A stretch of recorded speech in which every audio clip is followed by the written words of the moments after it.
Hey guys, welcome back to Strong Successful Male. So for today, gonna go over a story titled Caught My Wife Trying to Cheat with My Friend from Her iWatch. And guys, this is a story about a guy who discovered his wife was having something going on through different text messages through her iWatch when she was passed out drunk. I guess she was hanging out, having a lot to drink one night, and he went to then obviously take her to bed, and he saw her watch going off, noticed some of these messages that, he was like, what the hell? And he basically went through and found out how she was obviously talking to a guy that was a friend of his, not a best friend, but obviously a friend that would hang out with him and his buddies. And guess what? She was, pretty much begging for you-know-what. Okay? And to no surprise, this guy just lost it. He couldn't believe it, and he really was in love with her. And pretty much that was it. He wants to end it. And you're going to see all the things he's going to go through, not only with her, but also his own family, because his parents are trying to get to change his mind. They're not sticking with him by his side and think he's overreacting and things like that.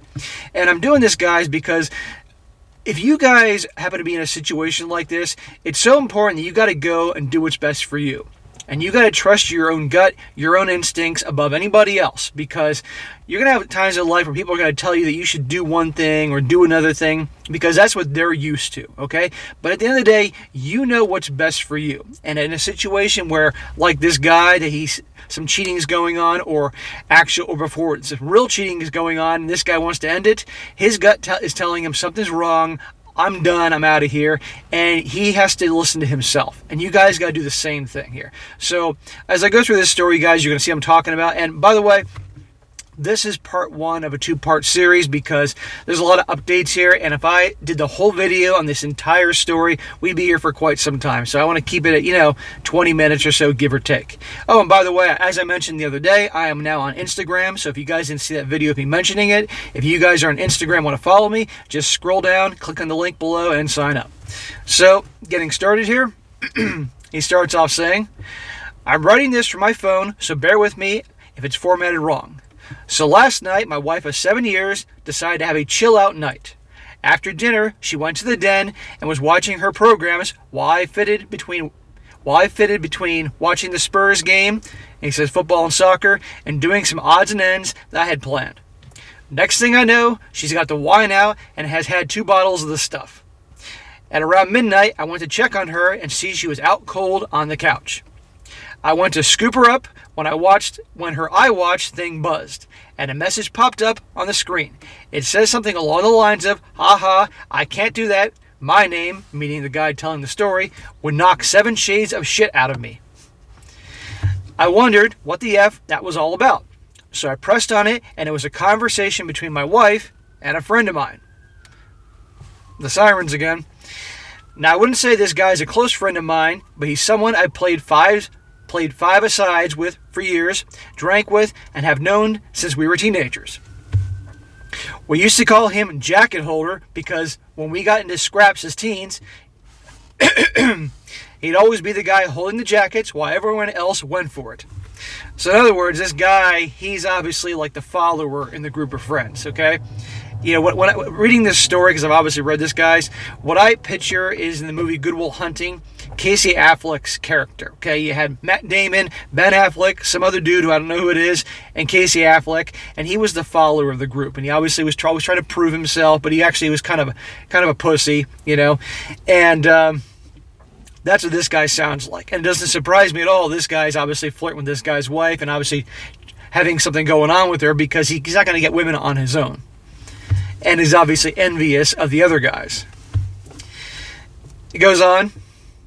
Right, so I said I push on the conversation while this thing is still attached to her wrist and scroll up to the top. As far as I can tell, it's him that contacts her first, unless she's deleted. So he's reaching out to her. There's lots of flirting and wink-winking going on, but nothing that you could outright say was cheating. Then I get to the last night when she was drunk and she starts openly begging him for sex. I couldn't believe my effing eyes. I'm paraphrasing here because I can't remember the exact words, but she was saying shit like how much she had always wanted him, how no one would ever find out if he did want to do something, and the last one that effing killed me, that she was great at keeping secrets. Huh. How nice. So again, imagine if this guy didn't see this. How long this would go on, and how, in terms of the physical activity would begin. But she passed out drunk. He saw her iWatch, and there you go. It's a shame. I tried to scroll on her watch, but couldn't find any other messages, and I don't know her phone passcode. I put her in the bed and just sat in the kitchen in shock until I fell asleep. Then I got up for work around 5:30 in the morning. When I went to get in my work van, I just slunk down on the wheel and realized I couldn't face it. So I went back in the house, grabbed a half-drunk bottle of vodka, filled to the top with Coke, and went on a walk down the railway.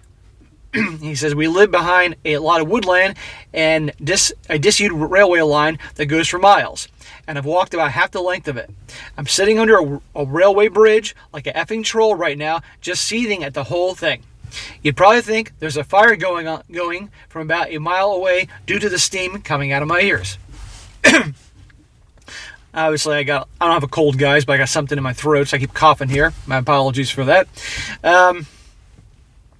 It's funny, 5:30 in the morning, he's drinking vodka. I get he's obviously upset here, and obviously it's good he's not driving while he's that upset, let alone driving, having the vodka, but good Lord, man.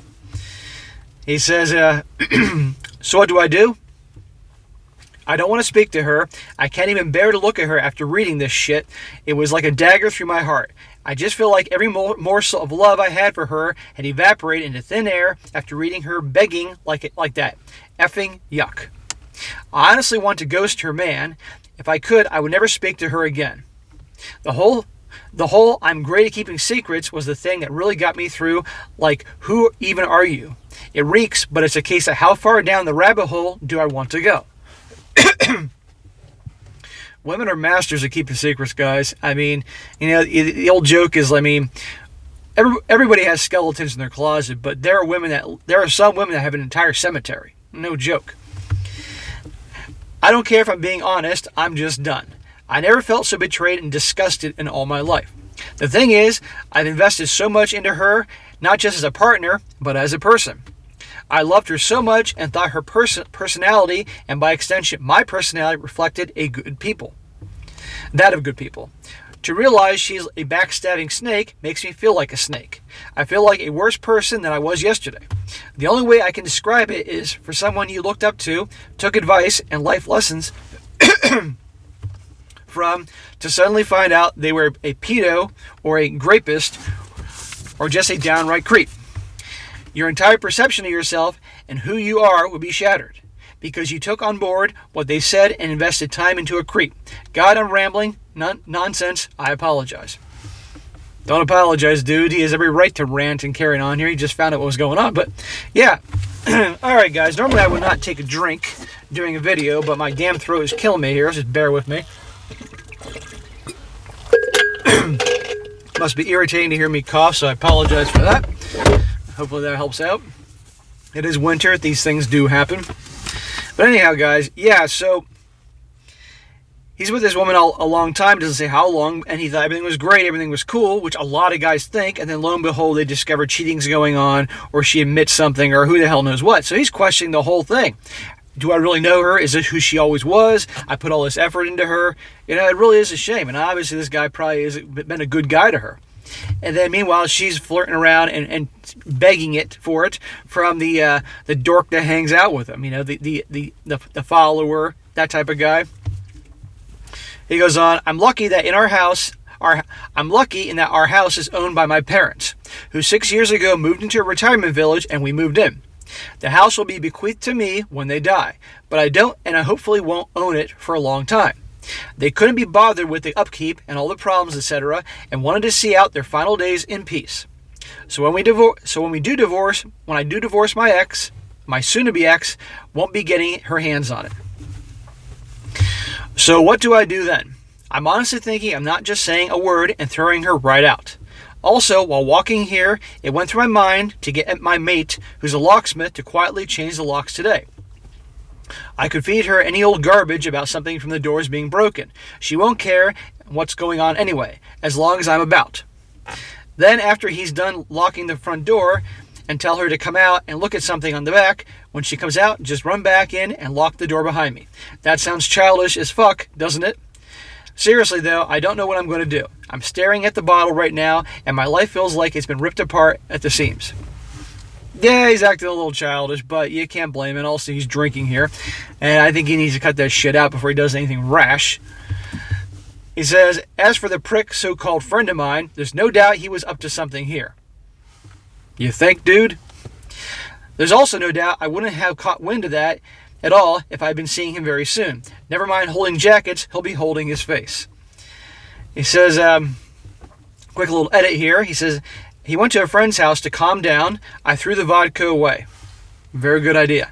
She has been texting me asking where I am, as my work van is still in the driveway.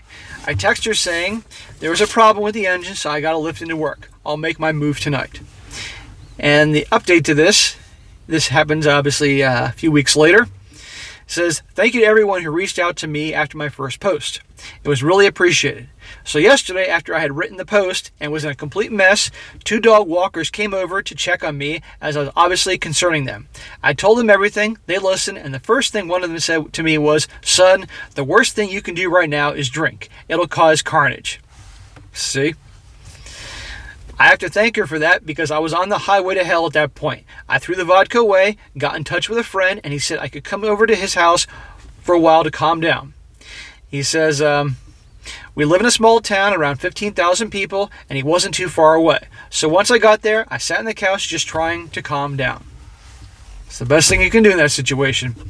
And getting yourself trashed is probably the worst thing you can do in that situation, even though you feel like that's always the go-to thing. Guys get this horrible bad news, and they grab the bottle, and they get trashed. And it's probably the worst thing you can do. Throughout the morning, I was getting multiple texts and phone calls from my wife asking where I was and what the hell was up, as my work van was sitting in the driveway and I was nowhere to be seen. I texted her back telling her that there was a problem with the engine, so I got lifted into work, which she seemed to buy, as she just texted me back saying, okay. When my friend got back from his work at 5 o'clock, I told him everything that had happened and asked him his opinion. I had told him not to tell anyone about jacket holder, as that might then get back to my wife, which I didn't want to happen at this point. I would deal with him later. By that I mean I'll expose what a little rat he is, knock him the F out. It doesn't help me right now. More sirens. As an aside to the people saying he's done nothing wrong, he messaged my wife first. He was being extremely flirty. What the F is he even playing at messaging my wife for in the first place? He only knows her in passing from afar. That's what you think. But again, like I said, this guy is the follower of the group. He's been that way obviously his whole life. And he probably has resentment towards this guy here and other guys like that, because he'll never be like them. These guys are obviously actual men. And he wants to go after the wife because, and obviously he knows enough to know that a lot of these women are bored and lonely in their marriages, so they like the attention and all that. And she was drinking. He says, look, I've got no problem with 2 adults conversing with each other, but they hardly know each other, he thinks, and it was flirty from the start, as far as I could tell. I think they've been seeing each other a while out and about, and it's gotten flirty then. Yeah, you have no idea what's been going on behind the scenes there. Like his wife said in that text to him, basically she's great at keeping secrets. So there you go.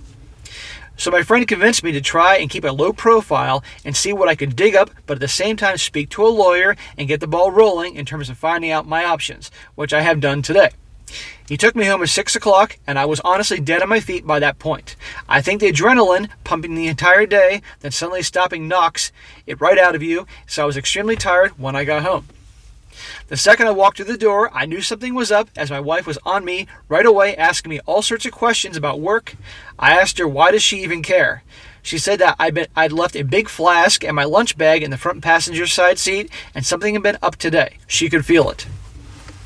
Yeah, it's pretty obvious if this guy obviously is in the same routine and the van is there, the empty flask is in the car, his lunch is there, and plus women can sense things. They just can. I was about to lie, but I was just too tired. I couldn't be bothered putting any sort of charade up, so I just said, yeah, there's something up. That when I was putting her drunk arse to bed last night, a message came up on her iWatch, which I read, and all that other ones. And that she was effing disgusting cheat that I want nothing to do with anymore. Her demeanor went from an arms-crossed person in power to a scared little girl within about a second. Good at keeping secrets, eh? Begging that little rat for sex, yeah? Yep, read it all. Yeah, I can picture that. She's there giving him a hard time, like where he's been with her arms folded, being really bitchy and domineering. And the second he brings up what he knows what she did, all of a sudden the whole demeanor changes, and she's then, She starts sobbing. Shocker. She started sobbing, and I just walked away and upstairs into the shower. When I got out, she was sitting at the top of the stairs crying still, and the excuses started right away. How she was drunk, vulnerable, had never done anything like that before, how he had messaged her first and didn't mean anything. She was never going to go through with it. Come on, lady. You have all this evidence there, and, I mean, this doesn't surprise me. How many of you guys have been in a situation where something like this happens, you bring something to light because you find out, and it's the waterworks, and I didn't mean anything, and it was him first, he contacted me, that type of shit. Pretty much everything that everyone on here was saying, she would say. Like she had a playbook out. The only thing she didn't do was try to blame me. She probably knew I would have thrown her right out the door if she had tried that shit. I told her that I wanted a divorce and her out of the house within a month. Also told her that she was moving to the spare room. I've been pretty much ignoring her ever since, just scowling at her and shaking my head when she starts waffling nonsense. I don't want to hear it. She slept in the spare bedroom last night, and I haven't spoken to or texted her at all today. If I'm lucky, maybe she'll be gone when I get back from work, but my luck's not that good, I suppose. On getting her out, though, I was telling my parents what was happening, and my mother was adamant I was throwing her out onto the streets. She and my mother are close and always have been. We've been together for 11 years as of December. My mother was saying she made a mistake and that we should sort it out like adults, that we've been through too much together and that she didn't actually do anything, it was just words. Bullshit. Now, obviously, the parents really like her and, see her as a daughter. They've been together a long time. And again, there's the old school mindset that obviously a lot of parents and grandparents have, that pretty much no matter what happens, you stay with your spouse. Okay, because back in the day, divorce was not nearly as common as it is today. And even if the other spouse had been doing a lot of really bad shit, okay, they still stayed together. And in my opinion, that's a huge mistake, because then both people are miserable. The kids are raised in a house when the parents are miserable and don't love each other. And guess what? Those kids will eventually get into relationships just the same, because that's what they're used to. That's what their parents did. That's what their grandparents did. That's what the aunts and uncles did, and so on. And the negative cycle continues. In my opinion, as I said this before, if there's a bad situation between the husband and wife, and it's you can't fix it, then just that's it. You move on, because there's no sense being together if not there's no romance going on. You're not in love with each other, and there's no trust or any of that stuff. It's just better to move on and be able to get a clean slate, and hopefully do things right the second time if that's what both parties want to do. But I'm not all surprised about the parents here saying what they had to say. And again, this guy, like I said in the beginning of the video, you got to do what's best for you guys. You got to do what your gut tells you what's right for you, and not listen to anybody else. Because again, obviously his parents, they care about him, but they also really care about her, and they also care about keeping the family intact, okay? And saying obviously he's overreacting. He knows how he feels. He knows that obviously, just like he said, that those feelings of love he had for her just gone. When he saw that, it's over with, okay? And you can't have somebody else tell you, oh, that's not accurate, or, that's not right. No, bullshit. You know what's right for you. Anyway, it goes on. My mother was saying she made a mistake and that we should sort it out like adults. That we've been through too much together, and she didn't actually do anything. It was just words. She completely took her side over mine. I couldn't believe it. Could this F me here? Like, do I have no right to ask her to leave if my mother is against it? It's literally going to be my house when my parents pass, and I did nothing wrong, so I'm not leaving.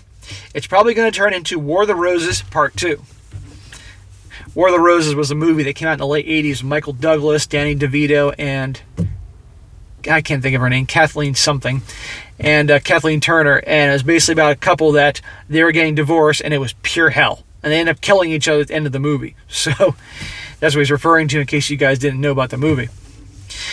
He says, I managed to get myself an appointment with a divorce lawyer for next week, so I'm going to discuss my options. Until then, I'm just going to ignore my soon-to-be ex-wife, I guess.